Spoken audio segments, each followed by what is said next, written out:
अस्सलाम वालेकुम जी। इसका स्क्रीन के ऊपर आप कनौला की, सरसों की जो है फसल देख सकते हैं, जो कि फलियों से भरपूर है और इतनी शानदार फलियां, भरपूर फलियां। तो भाई देखते हैं ये कौन सी वैरायटी है और हमारे काश्तकारों ने इस साल काश्त की है या नहीं।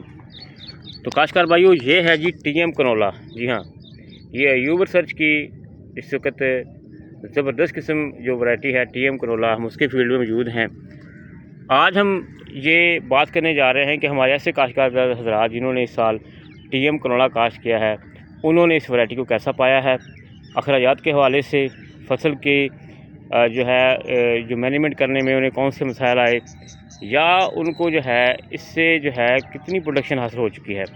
इस वक्त जो है फसल तैयारी के मराहल के अंदर है। ऐसे काश्तकार जिन्होंने थोड़ा सा अगेता इसे काश्त कर लिया, क्योंकि ये अगेती वैरायटी में आती है और शॉर्ट ड्यूरेशन है, तो उनके लिए जो हमारा आज क्वेश्चन है कि उन्होंने इस वैरायटी को कैसा पाया, क्योंकि इसके अंदर आज कंटेंट भी बेहतर है, इसकी प्रोडक्शन भी ज़्यादा है, तो ये आप बता सकते हैं।